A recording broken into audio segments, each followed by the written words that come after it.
Hi, I'm JMendezNapier, and we're about to make some art using watercolors. So here we are,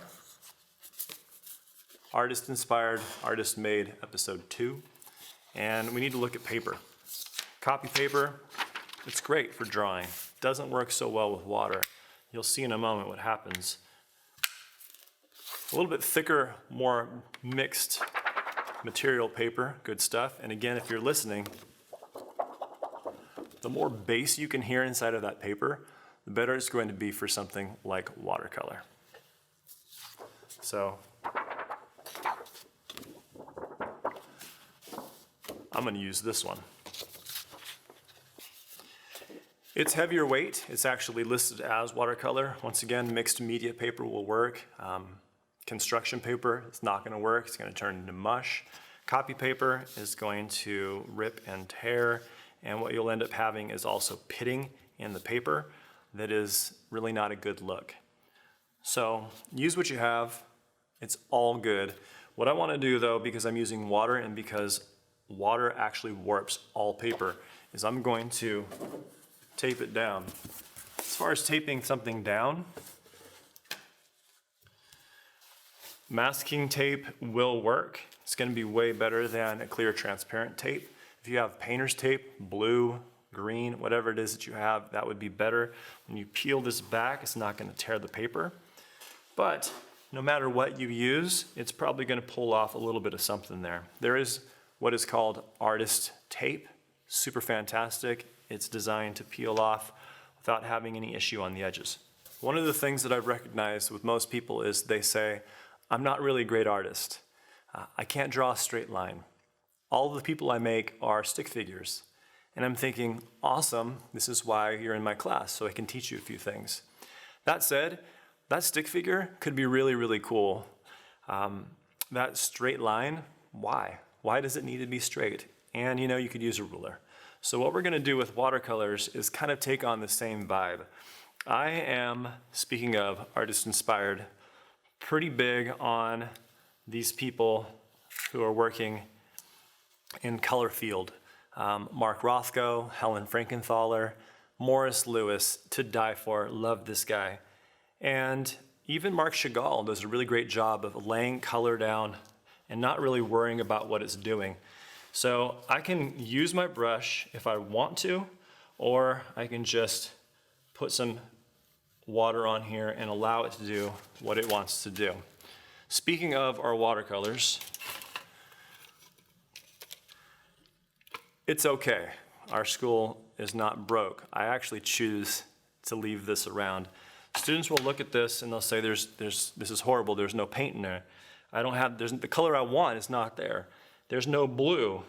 Well, if you're missing blue, go ahead and use a tempera paint and find a spot to put some blue in. Now, it's not gonna be a watercolor, but if I mix that down and I add some water to it, then I can turn it into a watercolor. So, as I've said before, use what you have.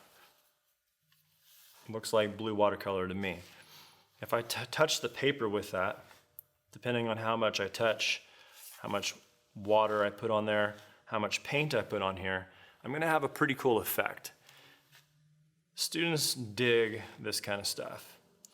And it's mostly because, again, we're so fearful of not knowing how to do something.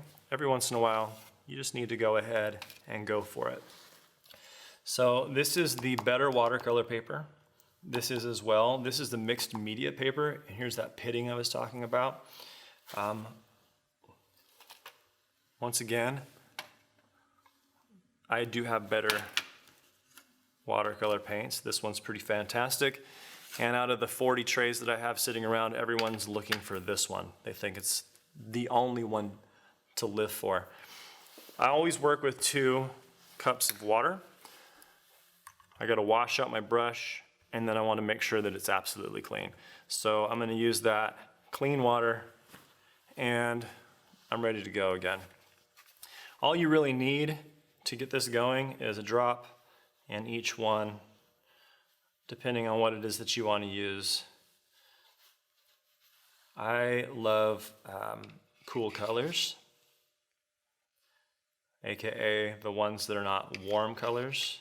Speaking of Morris Lewis, my fave, if I'm going to tip the page and allow this paint to roll down, maybe I have a lot of paint on my brush, and once I get that to move and actually go, maybe I blow on that. Got to encourage you. It's going to fall into the other areas of water.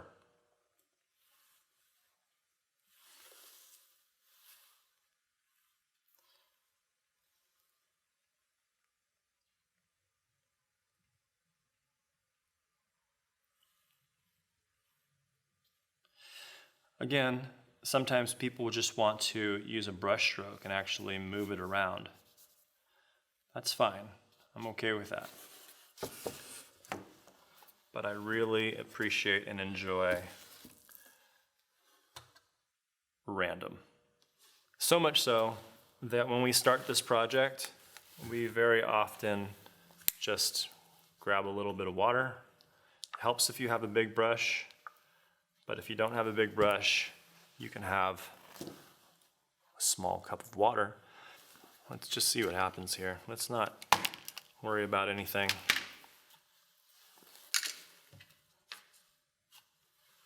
Again, I could blow on this, I could move this around, I could use my brush. I'm not big on using the brush. And you're probably like, seriously, what is even happening here?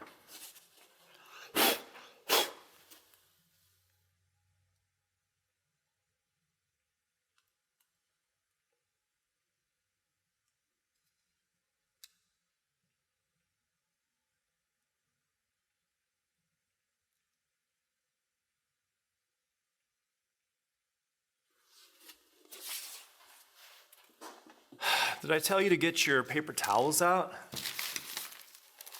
Soak up some of that mess. What's awesome about watercolor is, let's get this out of here. Well, the thing that's not awesome about watercolor, it's precise. If you make a mistake, it's probably not coming back. Hopefully you notice right here, it's wet right there. The same thing I was doing with the paper. Whenever I use watercolor, I'm going to, what I like to call is prime the paper by putting water on it first. That way, whenever I put the color onto it, it's not accepting that color immediately like a sponge, and then once it does that, it doesn't let it go. As you were noticing, this color might be dark, but because that paper was primed ahead of time, if I take my paper towel, my dry paper towel, and just place it on there and blot it, I can pull a ton of that color off. If I'm not priming my paper and I put really, really dark color on there right from the start, the paper is gonna suck it up and not let it go. So, speaking of learning things, what we were doing so far is we talked about priming.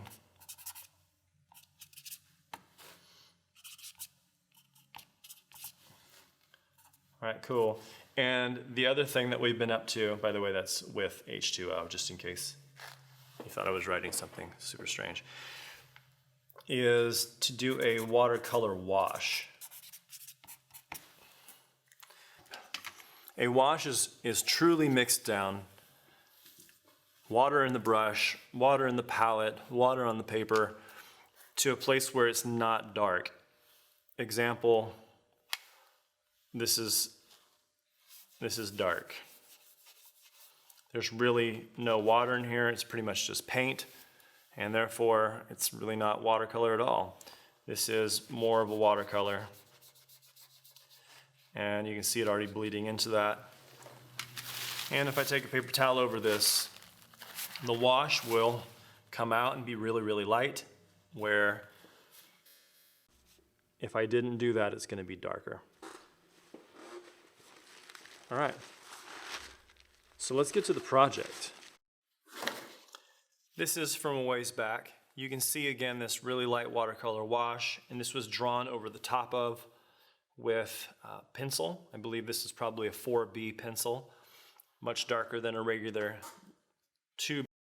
And I'm following and outlining some of this color, while in other places I'm just drawing directly over the top of it. Following and outlining. And of course, I do love New York. Following and outlining the color, just a nice dark pencil or Sharpie, and then a drawing over the top of it. The color and the artwork don't have to like beautifully match up with each other. It's okay that you have this very odd looking thing. Here's one of my pieces done with a Sharpie, and another one done with a thinner Macron pen. The color was there first. I did not see the flamingo, and then I went ahead and said, hey look, I think I see a flamingo. But in order to do that, I'm going to go ahead and draw what I want to draw and allow the red to act as a hint that this is a flamingo.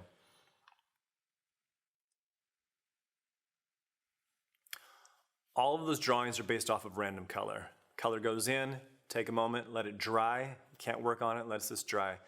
Ultimately, we're just looking to see if there's anything there. Be imaginative, be creative. And these, not a whole lot going on, but you know what? As soon as you add contrast into this, that color is going to pop. You're going to have something that looks a little more interesting than it did before. I don't have to see anything at all. I can just continue to draw around the color, or even go inside of the color. No one's saying it has to be anything. It's really just a great way of letting go. And every once in a while, we just really need to let go. Allow the color to do what it needs to do. Again, look up Morris Louis.